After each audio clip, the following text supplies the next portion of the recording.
જે ટોપિક જે છે એ છે સંક્ષેપ્તીકરણ. તો સંક્ષેપ્તીકરણ આપણે શીખવાની કોશિશ કરીશું કે આ સંક્ષેપ્તીકરણ શું છે. સંક્ષેપ્તીકરણ કે જેને ઇંગ્લિશમાં પ્રેસી રાઇટિંગ કહેવાય. તો આ શું છે, એના કેવી રીતે કરી શકાય ને એ બધું જોઈએ. હકીકતમાં સંક્ષેપ્તીકરણ રહ્યું ને આ બહુ સારી વસ્તુ છે. આની અંદર ગુજરાતીની અંદર સારા એવા માર્ક જે છે એ કવર કરી શકે છે.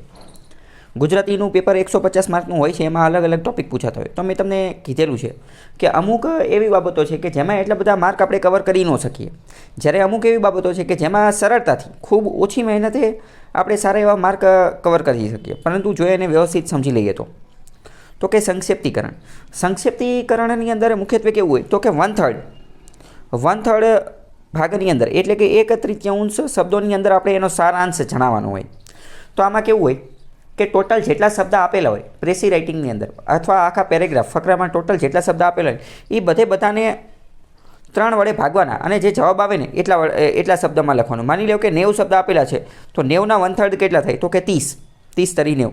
તો 30 શબ્દમાં તમારે એ આખા પેરેગ્રાફની અંદર જે બધી વસ્તુ કીધેલી છે એ તમારે ખાલી 30 જ શબ્દમાં કહી દેવાનું.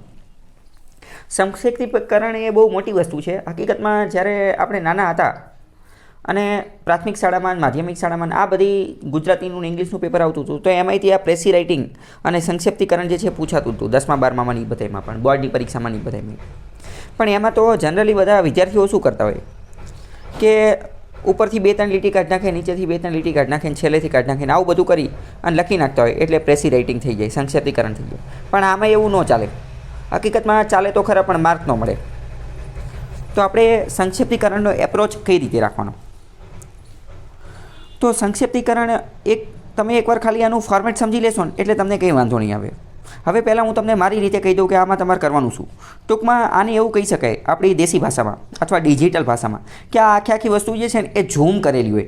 એ ઝૂમ કરેલું હોય એને આપણે એકદમ નાની વસ્તુમાં કહેવાનું. ટૂંકમાં આ સંક્ષેપ્તીકરણ એટલે કે આપણી વાતને એકદમ ટૂંકાણપૂર્વક રજૂ કરી. આપણે બહુ મોટી વસ્તુ વાંચેલી હોય, કોઈ બહુ મોટો ફકરો વાંચ્યો, બહુ આખી પુસ્તક વાંચી અને એનો સાર આપણે કેવો હોય તો એક રીતે આને સારાંશ કહેવાય, સારાંશ. હવે આપણે આને થોડી વસ્તુ સમજીએ, થોડુંક પ્રેક્ટિકલ ઉપયોગ આપણે જઈએ. માની લો કે જે મોટા ઓફિસરો છે, માની લો કે કલેક્ટર છે અથવા મુખ્યમંત્રી છે, પ્રધાનમંત્રી છે, આવા કોઈ મોટા વ્યક્તિઓ છે, પોલીસ ઇન્સ્પેક્ટરની અંદર એ બહુ ઉચ્ચ લેવલના અધિકારી હોય, એને માની લો કે તમારે એમની સાથે મુલાકાત ફિક્સ થઈ હોય, તો તમને ખ્યાલ હશે કે આ બધા લોકોની પહેલાં તો અપોઇન્ટમેન્ટ લેવી પડે. અને એ અપોઇન્ટમેન્ટમાં તેમને પહેલાં જ કહી દીધું હોય કે તમને 5 મિનિટનો ટાઈમ મળશે કે 10 મિનિટનો ટાઈમ મળશે. આટલી મિનિટની અંદર તમારી જે વાત રજૂ કરવાની હોય એની રજૂ કરી દેવાની. હવે માની લો કે તમારા એરિયાની અંદર, તમારા વિસ્તારની અંદર કંઈક પ્રોબ્લેમ હોય, તો હવે તમે આ વાતને કઈ રીતે રજૂ કરશો?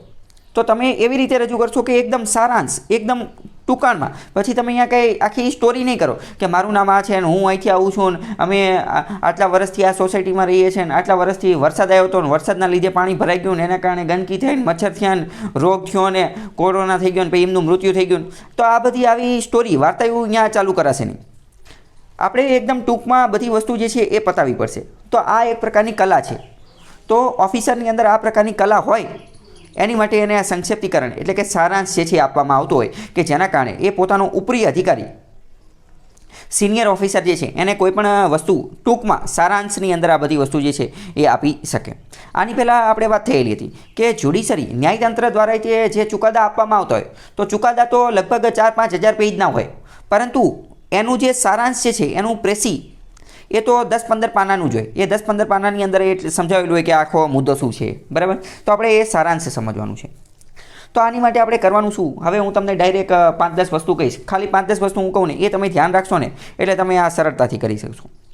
પહેલાં તો તમારે આખો ગદ્યખંડ એટલે કે પેરેગ્રાફ, ફકરો જે છે એને વાંચી જવાનો. ઘણી બધી વાર એવું કહેતા હોય કે એને 2-3 વાર વાંચવાનો, પરંતુ વાંચતી વખતે ધ્યાન શું રાખવાનું? આપણે પહેલાં એ ધ્યાન રાખવાનું કે ફકરાનું મેઇન થીમ શું છે. મેઇન થીમ એટલે કે મૂળ હાર્દ શું છે. આપણે કોઈ પણ ફકરો જ્યારે વાંચતા હોય સંક્ષેપ્તીકરણ માટે તો પહેલો આપણો પ્રશ્ન મગજની અંદર એ હોવો જોઈએ કે આ ફકરો વાત કોની કરે છે, આ ફકરો વાત કોની કરે છે. ફોર એક્ઝામ્પલ સમજો કે તમે કોઈ ટોપિક વાંચો છો, કોઈ ફકરો વાંચો, તો માની લો કે આર્ટિફિશિયલ ઇન્ટેલિજન્સનો ફકરો હોઈ શકે છે, માની લો કે બ્લોકચેઇનનો ફકરો હોઈ શકે છે, માની લો કે ગાંધીજીએ કોઈ આર્ટિકલ લખેલો છે તો ગાંધીજીએ કોઈ ફકરો અહિંસા ઉપર લખેલો છે, સત્ય ઉપર લખેલો છે, સત્યાગ્રહ ઉપર લખેલો છે, અથવા તો કોઈ ફકરો જે છે એ અલગ અલગ ટોપિક ઉપર હોય. એનો મુખ્ય મુદ્દો, મૂળ હાર્દ જે છે એ તો એક જ હશે. મૂળ હાર્દ કેવો હશે? એ એક જ હશે. ઘણી બધી વાર કવિ ને લેખકને એ બધું શું, એ બધા ઘણી બધી વાર કેવું કરતા હોય કે અમુક વાર આડાવડા ઉદાહરણને એવું બધું આપતા હોય, ઉદાહરણને એવું બધું આપી અને એકાદો જે મૂળ હાર્દ જે છે એની સાથે કનેક્ટ કરવાની કોશિશ કરતો હોય. ઘણીક વાર આ કુદરતની વાત કરે ને વાદળની ને તારાની ને આકાશની ને બ્રહ્માંડની ને યુનિવર્સની ને આ બધાની વાત કરે અને પછી છેલ્લે એકાદી બીજી જગ્યાએ પહોંચે. તો આપણે મુખ્યત્વે શું પહોંચવાનું છે? આપણે મુખ્યત્વે જે એની કોર થીમ, કોર એના હૃદયની અંદર, ફકરાના હૃદયની અંદર, એના હાર્ટની અંદર શું રહેલું છે, મુખ્ય મુદ્દો શું છે ને એ પહેલાં આપણે પકડી લેવાનો.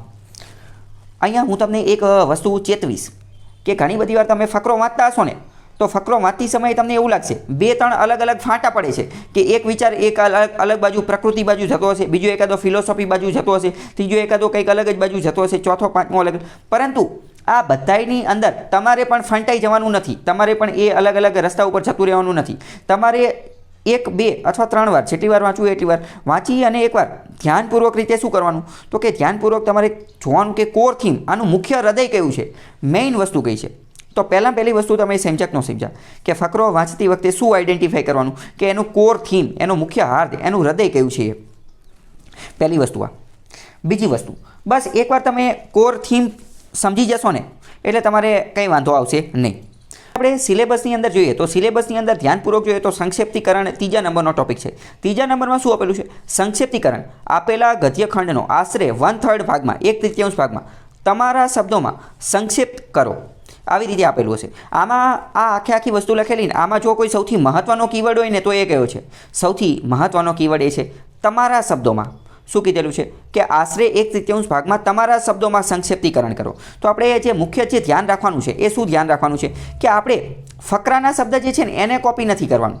આપણે આપણા શબ્દો જે છે ને એને ધ્યાને લેવાનું છે. આ વસ્તુ ખ્યાલ આવી જ નહીં પહેલાં તો તમને. ફકરાના શબ્દો સંક્ષેપ્તીકરણની અંદર ન આવે એનું ખાસ ધ્યાન રાખવાનું છે. પરંતુ આનો મતલબ એવો નથી કે એ ન જ આવવા જોઈએ, એવો 100% નિયમ નથી. કારણ કે ઘણી બધી વાર હવે અમુક થીમ, કોર થીમ આપણે પકડાઈ ગઈ હોય, પછી ફકરામાં અમુક વાત કીધેલી હોય તો એ વાત કદાચ આપણે રિપીટ કરવી જ પડતી હોય, અમુક શબ્દ વાપરવા પડતા જ હોય. પરંતુ આપણે મોટે ભાગે 99% એવી કોશિશ કરવાની કે એ શબ્દ જે છે રિપીટ ન થાય. ટૂંકમાં અહીંયા આપણે શું બનવાનું છે? ક્રિએટિવ બનવાનું છે, સર્જનાત્મક. આપણે ખુદ ક્રિએટર બનવાનું છે. ફકરામાં જે આપેલું છે એ બેઠું કહેવાનું નથી. આપણે કોના શબ્દોમાં કહેવાનું છે? આપણા શબ્દોમાં, તમારા શબ્દમાં. એક અત્યંત મહત્ત્વની વસ્તુ જે છે એ શું ધ્યાન રાખવાની? તમારા શબ્દમાં. પહેલો નિયમ કયો હતો? પહેલો નિયમ મેં તમને એ કીધો કે પહેલાં તમારે ફકરાની અંદર એનું હૃદય ગોતવાનું, કોર થીમ ગોતવાની કે મુખ્ય કોની ઉપર વાત કરેલી છે. બીજી વસ્તુ શું ધ્યાન રાખવાની કે એ જે આપણે સંક્ષેપ કરવાનું છે એ આપણા પોતાના શબ્દોમાં કરવાનું છે. એટલે કે ફકરાના શબ્દ એની અંદર આવવા જોઈએ નહીં. આટલું ખ્યાલ આવ્યું પહેલાં તો 2 વસ્તુ. બીજી વાત કરીએ તો આપણે આ જે આખો ફકરો બહુ મોટો આપેલો હશે એનું સંક્ષેપ કરી અને એને નાનું કરવાનું છે. તો એને નાના કરવા માટેની કોઈ ટ્રીક હોઈ શકે ખરા? તો આ એની એકદમ સાદામાં સાદી ટ્રીક એ છે. પહેલો નિયમ તમારે એ યાદ રાખવાનો કે ફકરાની અંદર ઘણા બધા ઉદાહરણ આપેલા છે. ફકરામાં જેટલા પણ ઉદાહરણ આપેલા હોય ને બધાને ઉડાડી દો, બધાને રદ કરી નાખો. એક પણ ઉદાહરણ તમારે લખવાનું નથી. પ્રેસી રાઇટિંગ તમે કરી નાખો. જ્યારે પણ તમે સંક્ષેપ્તીકરણ કરો તો જેટલા પણ ઉદાહરણ ફકરામાં આપેલા હોય ને ડાયરેક્ટ જ ઉદાહરણ ડિલીટ કરી નાખવાના. તમે જેમ વાંચતા જાઓ તરત જ તે ઉદાહરણ જે છે કાઢી નાખવાના. તમે જ્યારે આ ટ્રીકનો ઉપયોગ કરશો ઉદાહરણ કાઢવાની, જેવી રીતે તમે ઉદાહરણ કાઢી નાખશો ને એટલે ડાયરેક્ટ જ તે તમારો ફકરો જે છે ને એ 50% જેટલો થઈ જશે. એ ફકરો જે છે એ અડધો થઈ જશે. કારણ કે મેં તમને કીધું કવિઓએ, લેખકોએ મોટા ભાગે તો ઉદાહરણને એવું જ બધું આપેલું હોય. તો પહેલું તમારે શું કરવાનું? પહેલાં તમારે ફકરો વાંચવાનો, એને પોતાના શબ્દોમાં જે છે પ્રેસી રાઇટિંગ એ કરવાનું છે. અને બીજું જેટલા પણ ઉદાહરણ જે છે એ બધા ડિલીટ કરી નાખવાનું. ઘણી બધી વાર વિદ્યાર્થીઓમાં એ પણ કન્ફ્યુઝન જોવા મળતું હોય છે કે અમુક વાર 3-4 ઉદાહરણ આપેલા હોય તો મનમાં કચવાહટ થતી હોય કે આટલા બધા ઉદાહરણ કાઢી નાખું. તો કે હા, જરા પણ સંકોચ રાખવાનો નથી. જેટલા પણ ઉદાહરણ આપેલા હોય એ બધા કાઢી નાખવાના. બધા જ ઉદાહરણ કાઢી નાખવાના મોસ્ટ આઈએમપી. બીજું, ઘણી બધી વાર એવું પણ થતું હોય કે આપણે જ્યારે પ્રેસી કરીએ ને એટલે કે આજે સંક્ષેપ કરીએ, સારાંશ લખીએ તો એ 1/3 ન થાય ને તો પણ ચાલશે, 1/6 થાય ને તો પણ ચાલશે, લીટી ઓછી થશે તો પણ ચાલશે. પરંતુ આપણે એની કોર થીમ જે છે એ જળવાઈ રહેવી જોઈએ. ઘણી બધી વાર એવું થતું હોય કે ઘણા બધા ઉદાહરણ કાઢી નાખીએ તો ફકરામાં કંઈ બચતું જ ન હોય. ફકરામાં માંડ 1 કે 2 લીટી જ બચતી હોય તો તમારે બસ એ 1 કે 2 લીટી જ લખી નાખવાની. અહીંયા 1/3 લખેલું છે તો એનો મતલબ એમ નહીં કે 1/3 જ હોવું જોઈએ. એ 1/6 થઈ જશે તો પણ ચાલશે. બટ મેઇન વસ્તુ શું? મેઇન વસ્તુ એ કે જે કોર થીમ જે છે એ જળવાઈ રહેવી જોઈએ. કોર થીમ જો તમારી જળવાઈ રહેલી હશે તો તમને કંઈ વાંધો આવશે નહીં. બીજું, ફકરા જે છે એ ઉદાહરણ જે છે એ બધા કાઢી નાખવાના. ઉદાહરણ કહેવત એ બધા જે છે એ કાઢી નાખવાના. જુઓ અહીંયા ત્રીજા નંબરનો પોઈન્ટ જે છે આપેલો છે સંક્ષિપ્તીકરણ વખતે ધ્યાનમાં રાખવાની બાબતો. તો એમાં જો પહેલામાં શું કીધું, સૌપ્રથમ ધ્યાનપૂર્વક વાંચો. મૂળ વિચાર એટલે મેં તમને કીધું કે મેઇન થીમ જે છે એ સમજો. પછી ત્રીજા નંબરનો પોઈન્ટ જો કે ઉદાહરણો, કહેવતો આ બધી વસ્તુ સારાંશ લેખનમાં ન લો, એટલે કે એને લેખનમાં નથી લેવાનું. પછી સારાંશ જે છે એ અલંકાર રહિત, સાદી અને સરળ ભાષામાં કહી દેવાનું, આપણી પોતાની ભાષામાં કહેવાનું, આવું કંઈ કહેવાનું નથી. પાંચમું, ગદ્યખંડમાંથી સીધી વાક્યોની નકલ ન કરો, તેને તમારા શબ્દોમાં ઢાળીને મુખ્ય વિચાર લખો. એ તો ઓલરેડી સૂચનામાં જ કીધેલું છે કે તમારા શબ્દોમાં લખવાનું છે, તો તમારા શબ્દોમાં લખવાનું હોય તો પછી બેઠું તો નકલ કોપી કરી શકાય નહીં. પછી સારાંશ લેખનમાં ગદ્યખંડમાં આપેલ ન હોય તેવી કોઈ અન્ય બાબત ઉમેરવી ન હોય, એટલે પોતાની જાતે પછી કંઈ ઉમેરી દેવાનું નહીં. સારાંશ લેખન પરોક્ષ ઇનડાયરેક્ટ સ્પીચની અંદર પણ કરી શકાય, પણ એ એટલું બધું કંઈ કામનું છે નહીં. સારાંશ લેખનમાં મુખ્ય વિચાર સ્પષ્ટપણે દર્શાવવો જોઈએ, તેની આસપાસ અન્ય શબ્દોની ગોઠવણ હોવી જોઈએ. સારાંશ 1/3 ભાગમાં કરો, 5-10 શબ્દો વધુ ઓછા થઈ શકે, પરંતુ 20 થી 25 જેટલા શબ્દો વધુ ઓછા થવા જોઈએ નહીં. બીજી મેઇન વસ્તુ, આ એકવાર આપણે સારાંશ લખી નાખીએ. જો ઘણી બધી વાર પેરેગ્રાફ જે છે ને એ 2-3 પેરેગ્રાફ આપેલા હશે, એક પેરેગ્રાફ આપેલો હોય તો કંઈ વાંધો જ નથી, તો આપણે એનો સારાંશ કરવાનો. પણ અમુક વાર જે છે એ ગદ્યખંડ, પેરેગ્રાફ, એ ફકરા એ 2-3 આપેલા છે, એમને 2 આપેલા હોય, 3 આપેલા હોય, એમને ગમે એટલા પેરેગ્રાફ આપેલા હોય, તમારે તો જે સારાંશ સંક્ષિપ્તીકરણ જે છે ને એ એક જ પેરેગ્રાફમાં કરવાનું છે. પરીક્ષામાં પૂછવા વળે જેટલા પેરેગ્રાફ આપો એટલા આપે, આપણે તો એ એકની અંદર જ કરવાનું છે. ઓકે. બીજું, આજે એકવાર સારાંશ કરી નાખીએ, સંક્ષિપ્તીકરણ કરી નાખીએ ને પછી એને ટાઇટલ આપવાનું છે, એટલે કે એને શીર્ષક આપવાનું છે. ઘણી બધી વાર તો પરીક્ષામાં પૂછી જ લીધેલું હોય છે કે સારાંશ કરી, સંક્ષિપ્તીકરણ કરી અને ટાઇટલ આપો, પણ જો ન પૂછેલું હોય તો એ તમારે ટાઇટલ તો આપી જ દેવાનું છે, શીર્ષક તો આપી જ દેવાનું છે, ફરજિયાત. શીર્ષક રહ્યું એ ફરજિયાત આપી દેવાનું છે. પછી એકવાર આ સારાંશ કરી નાખો ને તો પછી આશરે આટલા શબ્દો એવું લખી નાખવાનું છે, આશરે આટલા શબ્દો. હવે પહેલાં તો આપણે અહીંયા એ વાત કરીએ, આપણે આખા ફકરામાં કેટલા શબ્દ જે છે ને એ આપણને ખબર હોવી જોઈએ. ઘણી બધી વાર તો એક્ઝામની અંદર કાઉન્સમાં આપી જ લીધેલું હશે કે આ ફકરામાં આટલા શબ્દ છે, પણ જો ન આપેલો હોય તો આપણે એ શબ્દ ગણી લેવાના. તો પ્રશ્ન થાય શું આપણે એક શબ્દ ગણવાના? તો કે ના, એક શબ્દ નહીં ગણવાના. આપણે શું કરવાનું, એક લીટીની અંદર કેટલા શબ્દ છે એ ગણી લેવાના અને ટોટલ કેટલી લીટી છે એ ગણી લેવાની, અને એ શબ્દોને એ લીટી હારે ગુણાકાર કરી નાખવાનો. એટલે આપણને થોડુંક ગણિત વાપરવાનું, રિઝનિંગ વાપરવાનું, એટલે એ મળી જાય અને એના આધારે 1/3 હિસાબ કરી અને કરી નાખવાનું કે આટલા શબ્દ જે છે એ હોઈ શકે છે.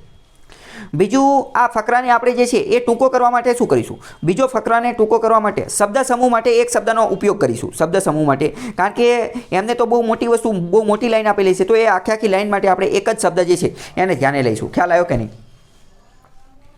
હવે ફરીથી મેઇન બાબતો જે રિપીટ કરવાની છે એ હું તમને કહી દઉં. આખું હવે પૂરું થઈ ગયું, આટલા જ નિયમોને ધ્યાને લેવાના છે, પરંતુ ફરીથી જે મુખ્ય નિયમો ધ્યાને લેવાના છે. પહેલો નિયમ શું કે એની કોર થીમ, એનું હૃદય, એનું હાર્ટ જે છે એ પકડવાનું છે કે આખો ફકરો વાત કોની કરે છે. બીજું, બધા જ ઉદાહરણ કાઢી નાખવાના છે, ઉદાહરણને, કહેવતને આ બધું કાઢી નાખવાનું છે. ત્રીજું, એને પોતાના શબ્દમાં લખવાનું છે, એટલે કે વાક્ય, પેરેગ્રાફ જે છે, ફકરો, એનું કોઈ વસ્તુ જે છે એ રિપીટ કરવાની નથી. બીજું, શબ્દ સમૂહ માટે એક શબ્દનો એનો ઉપયોગ જે છે કરી શકાય. હવે આપણે ડાયરેક્ટ જે છે એ આની અંદર ઘૂસીએ કે આ વાત હશે એની કરે છે. બીજા નંબરનો જે પેરેગ્રાફ જે છે ને એની અંદર તમે પહોંચી જાઓ. બીજા નંબરનો પેરેગ્રાફ મળી ગયો તમને? પહેલો એક પેરેગ્રાફ જે છે ને એ હું તમને કરીને કહું છું, બરાબર? પછી તમે જે છે એ કરજો, બરાબર? તો પહેલાં આપણે પેરેગ્રાફ જે છે વાંચીએ. પેરેગ્રાફ જ્યારે આપણે વાંચતા હોય તો આપણા મગજમાં શું ફરતું હોવું જોઈએ? આપણા મગજમાં એ ફરતું હોવું જોઈએ કે આ પેરેગ્રાફ, એની મેઇન થીમ, એનું હાર્ટ, એનું હૃદય શું છે, મેઇન વસ્તુ આની અંદર કોની વાત કરે છે, બરાબર? બીજો પેરેગ્રાફની વાત કરીએ કે આપણા આધ્યાત્મિક જગતમાં જ્ઞાન અને જ્ઞાની શબ્દો ભરપૂર રહે છે. જ્ઞાન માર્ગ નામનો નિશ્ચિત માર્ગ પણ પ્રચલિત છે. જ્ઞાન કોને કહેવાય તથા જ્ઞાની કોને કહેવાય એ બાબતમાં સૌના અલગ અલગ મત છે. જેમ કે તત્વને સચોટ જાણવું તે જ્ઞાન, અને આવા જ્ઞાનવાળા જ્ઞાતા પુરુષને જ્ઞાની કહેવાય. આવો મત ન્યાયવાદી શાસ્ત્રોનો છે. હવે જો અહીંયા સુધી આપણે 3 લીટી વાંચી, તો 3 લીટી વાંચીને તો અહીંયા આપણને એટલી ખબર પડી કે કંઈક જ્ઞાનની વાત કરે છે, જગતની અંદર નોલેજ, જ્ઞાનની વાત કરે છે. પછી સાંખ્યાદી શાસ્ત્રો વિવેક જ્ઞાનને જ જ્ઞાન માને છે, જેનો અર્થ છે પ્રકૃતિ તથા પુરુષ બંનેનું અલગ અલગ વાસ્તવિક સ્વરૂપ જાણવું તે. આવો વિવેક કરનાર જ્ઞાની અથવા વિવેકી પુરુષ કહેવાય. અહીંયા આપણે જોઈએ તો વિવેકી પુરુષ, જ્ઞાની પુરુષ કોને કહેવાય એની ડેફિનેશન પણ આપેલી છે. જૈન તથા બૌદ્ધાદિઓનું કથન છે કે ચૈતન્ય તથા જળ મૂળભૂત વાસ્તવિક તત્વને જાણીને ક્રમે જ્ઞાનનો વિકાસ કરી પૂર્ણ સત્ય રૂપને જાણવું તે સમ્યક જ્ઞાન કહેવાય. બીજું અહીંયા હું તમને એ પણ સજેસ્ટ કરીશ કે ઘણા બધા લોકો જે છે વાંચતી વખતે કેવી રીતે વાંચતા હોય તો કે આપણા આધ્યાત્મિક જગતમાં જ્ઞાન અને જ્ઞાની શબ્દો ભરપૂર રહે છે, જ્ઞાનમાં જ્ઞાનનો નિશ્ચિત માર્ગ પણ પ્રચલિત છે, જ્ઞાન કોને કહેવાય, આવી રીતે નથી વાંચવાનું.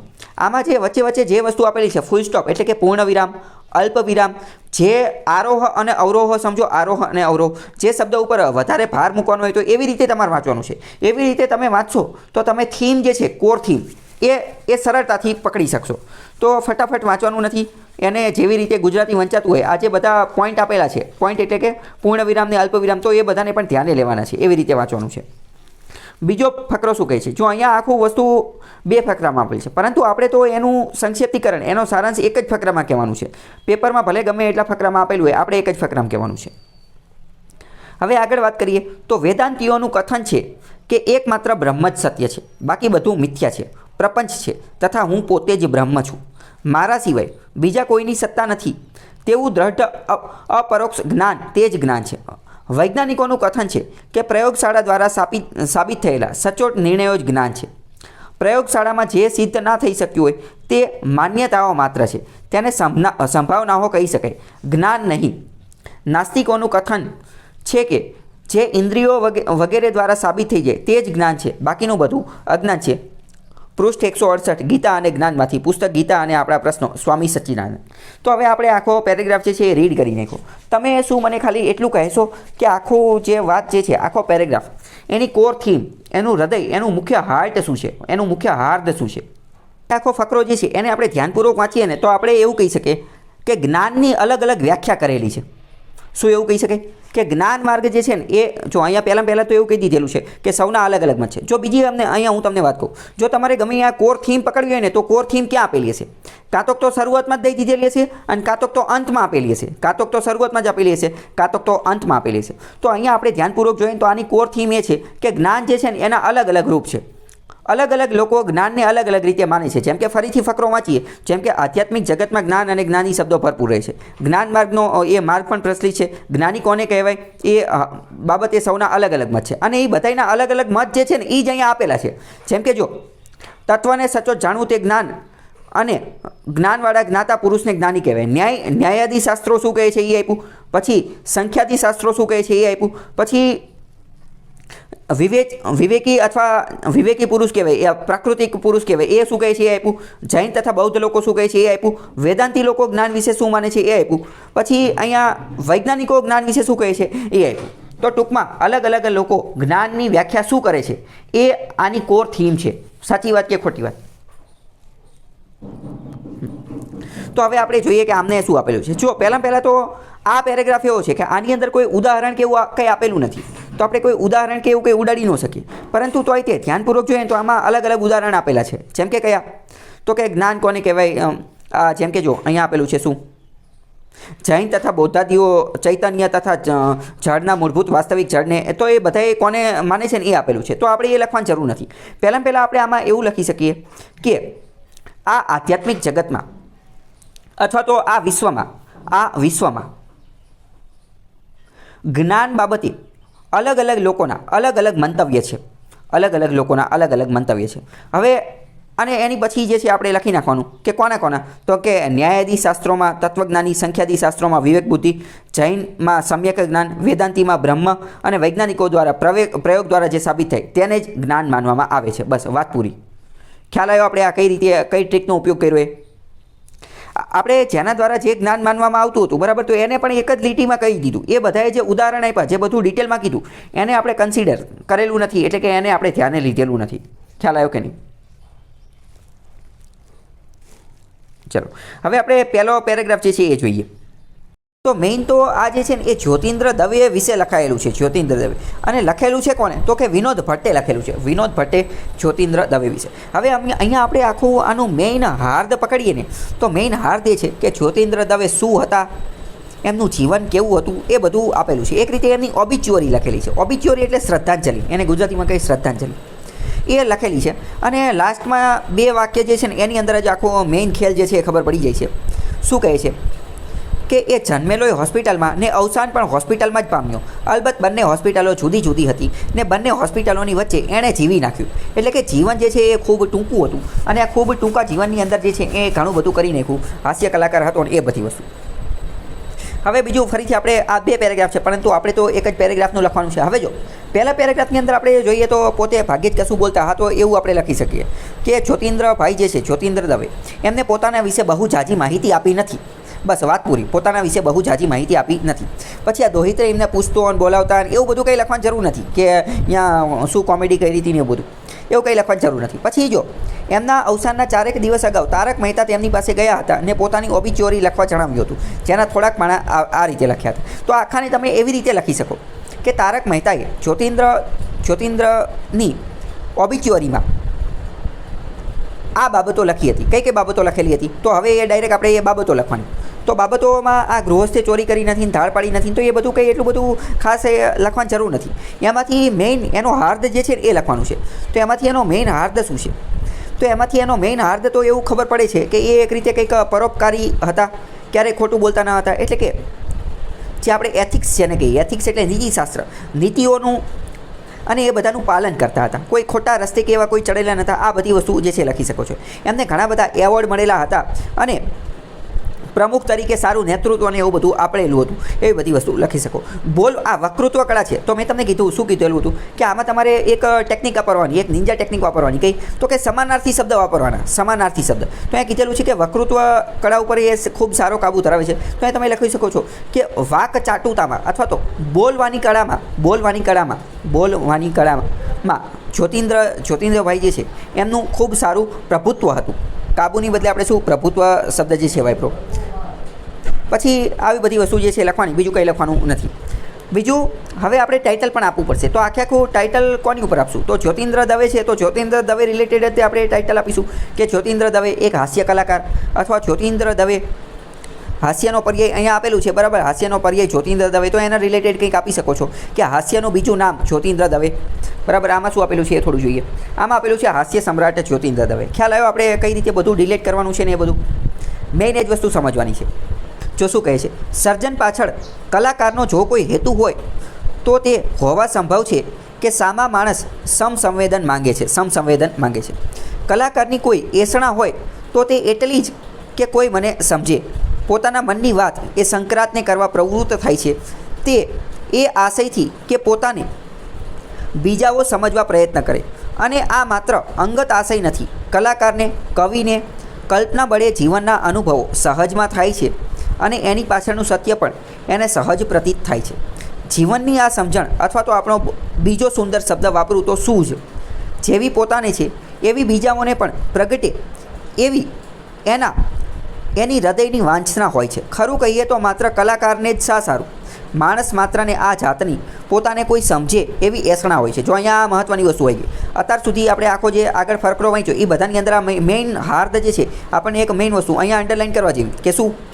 કે ખાલી કલાકારને જ નહીં, પરંતુ માણસ માત્રને આ જાતની કોઈ સમજે એવી એસણા હોય છે. એટલે કે આ આખું વાત કોની કરે છે કે કલાકારને અને સમગ્ર માનવ જાતને એવી ઈચ્છા હોય છે કે પોતાને કોઈ સમજે. સમજો, અહીંયા હું તમને થોડું સમજાવું કે કલાકારને એવી ઈચ્છા હોય કે લોકો એમને સમજે. કલાકારે કોઈ કૃતિ બનાવેલી હોય, એ લખવાનું હોઈ શકે, પેઇન્ટિંગ હોઈ શકે, નાટક હોઈ શકે, કોઈ પણ વસ્તુ હોઈ શકે. આર્ટિસ્ટ, કલાકારની અંદર બધા આવી ગયા, ખાલી રાઇટર જ ન આવે. તો આ કલાકાર આવું બધું બનાવે, બરાબર, પણ કોઈ એને વાંચે જ નહીં, તો કોઈ એને જોવે જ નહીં, તો એટલે કે તો એની કદર થતી નથી. એટલે કે હંમેશા દરેક કલાકારને અને દરેક માણસને એવી હંમેશા આશા રહેલી હોય છે કે પોતાને કોઈ સમજે એવી એસણા હોય છે. આખો પેરેગ્રાફ એની આજુબાજુ ફરે છે. આપણને અહીંથી થોડો ઘણો આપણને એક હિન્ટ મળી, પણ હજી આગળ વાંચીએ. પણ પોતાને જે સત્ય સૂઝે છે તેને સૌંદર્ય મંડિત કરી અન્ય માણસમાં પહોંચાડવા કવિ પાસે વિશિષ્ટ રીત છે. અને કવિ જે સંક્રાંત કરે છે તે સામાન્ય માણસની માફક પોતાની અંગત વસ્તુઓ નહીં પણ જીવનનો સર્વગ્રાહી અનુભવ સાર હોય છે. એ પણ કવિની બાબતમાં બીજી વિશેષતા છે. ભાવક કવિનું કાવ્ય ગ્રહણ કરી સમસંવેદન પામી શકે ત્યારે એના આત્માની સંતૃપ્તિ પણ કવિના જેવી જ હોય છે. તો ટૂંકમાં વાત શું કરે છે કે કવિને અને દરેક માણસને એવી ઈચ્છા હોય છે કે પોતાની જાતને કોઈ જે છે એ સમજે. બીજું, કવિ શું કરે છે? કવિ પોતાને જે સત્ય સૂઝે છે, પોતે જેને સત્ય માને છે એને સૌંદર્ય મંડિત કરીને, એટલે કે એની અંદર સૌંદર્યના આભૂષણ લગાવી અને શું કરે છે, માણસમાં પહોંચાડવાની રીત હોય છે. કવિ પાસે આવી વિશિષ્ટ રીત હોય છે, દરેક વ્યક્તિ પાસે આવી હોતી નથી. હવે આ આખો શું છે ને એ આપણે થોડું સમજીએ. આ પેરેગ્રાફ જે છે ને એ થોડુંક આની અંદર હાર્દ થોડું અલગ રહેલું છે. આને 2-3 વાર વાંચશો ને ત્યારે ખબર પડશે. અત્યારે હું તમને ડાયરેક્ટ સમજાવી દઉં છું કે શું છે ને. આ આખું એવું કહે છે, પહેલાં 2-3 લીટી આપેલી ને એના આધારે ખબર પડે કે કવિ કોઈ પણ રચના કરે તો કઈ રીતે રચના કરે. તો કવિ પોતે જે વિચારતો હોય, પોતાનો જે આશય હોય, પોતાનો જે હેતુ હોય ને, એના આધારે એણે એ રચના કરેલી હોય. પરંતુ હવે સામેવાળો વ્યક્તિ જો એ જ પ્રકારની વિચારધારા ધરાવતો હશે ને તો એ કવિની રચનાને સરળતાથી સમજી શકશે. અને હું એક ઉદાહરણ દ્વારા સમજાવીશ. પરીક્ષામાં ઉદાહરણને એવું લખવાનું નથી, પરંતુ અત્યારે હું તમને ખાલી સમજાવવા માગું છું. માની લો કે કોઈ વ્યક્તિ સોશિયાલિસ્ટ વિચારધારા ધરાવે છે, સમાજવાદની વિચારધારા ધરાવે છે, અને એણે કોઈ આર્ટિકલ લખેલો છે, અને સામે વાંચવાવાળો વ્યક્તિ તે સોશિયાલિસ્ટ સમાજવાદની વિચારધારા ધરાવે છે, તો વાંચવાવાળો વ્યક્તિ એ કવિ સાથે રિલેટ કરી શકશે. કવિને જે છે ખૂબ સારી રીતે એને નજીકથી જે છે એ ફીલ કરી શકશે. ફીલ કરી શકશે. પરંતુ તો અહીંયા પણ એ જ વાત કરેલી છે. પરંતુ આની અંદર વાત એવી કહેવા માંગે છે, પણ માની લો કે બંનેની જે વિચારધારા અલગ અલગ છે, એટલે કે લેખકની અથવા ક્રિએટરની, કલાકારની અને એને વાંચનારની, એને ફીલ કરવાવાળા વ્યક્તિની બંનેની વિચારધારા અલગ અલગ છે ને, તો પણ જો વાંચવાવાળો વ્યક્તિ જે છે ને એ થોડીક મહેનત કરશે અને એને રિલેટ કરવાની કોશિશ કરશે ને તો એનો હાર્દ જે છે એ સમજી શકશે. જો લાસ્ટની અંદર એવું આપેલું છે, ભાવક જ્યારે કવિની કૃતિને સમજે ત્યારે તેણે પણ કવિની જેમ જ સંતૃપ્તિ થાય છે. એટલે કે ભાવક વાંચવાવાળો વ્યક્તિ જ્યારે કૃતિને સમજી જાય, એટલે પોતાની જાતે જ્યારે આત્મસાત કરી લે, ગુજરાતીમાં એક સારો શબ્દ છે આત્મસાત કરી લે, ત્યારે કવિને જેટલી સંતૃપ્તિ થઈ હોય ને એટલી જ તો કોને થાય? આને થાય. આવું આ આખી વાત જે છે કહેવા માંગે છે. તો આપણે એના આધારે જે છે એ લખવાનું. આનું ટાઇટલ જે છે એ શું બની શકે? તો ટાઇટલ એવું બની શકે કે કલાકારની રચના બનવા માટે કલાકાર હોવું જરૂરી નથી, કલાકારની રચના સમજવા કલાકાર હોવું જરૂરી નથી. અથવા તો કલાકાર જે છે, આમાં મેઇન તો આખી વાત જે છે એ કલાકારની જ કીધેલી છે. તો આપણે શું કરી શકીએ કે કલાકારની રચના અથવા કલાકારની સર્જનાત્મકતા એવું આપી શકીએ. આમાં આપેલું છે કવિ કલાકારની વિશેષતા, એવી રીતે આપી શકો છો. બરાબર. હવે આપણે પ્રેસીમાં શું લખીશું એ જોઈએ. કલાકાર. ઓકે, ચાલો. તો આમાં આપણે જોઈએ કે કલાકાર પોતાના મનની વાત સામા માણસને સમજાવવા પોતાની કૃતિનું સર્જન કરે છે. એવું પણ કહી શકો કે કલાકાર પોતાની વાત રજૂ કરવા કૃતિનું સર્જન કરે છે. કલાકાર જે છે એ પોતાની હૃદયની ઈચ્છાઓ એ કઈ રીતે? તો કે જીવનની સમજણ થાય એવી હોય છે. કવિ સામાન્ય માણસ કરતાં વિશિષ્ટ રીતે પોતાની થયેલી સત્યની સૂઝને સુંદર રીતે જીવનના સર્વગ્રાહી અનુભવ તરીકે રજૂ કરી શકે છે. ભાવક જ્યારે કવિની કૃતિને સમજે ત્યારે તેણે પણ કવિની જેમ જ સંતૃપ્તિ થાય છે. એટલે જ્યારે વાંચવાવાળો વ્યક્તિ જે છે ને એ કવિની ભાવનાને સમજી જાય ને તો કવિએ રચના સમયે જે અનુભવતો હતો ને એ જ અનુભૂતિ વાચક પણ કરી શકે છે. આવું કંઈક કહેવા માંગે છે.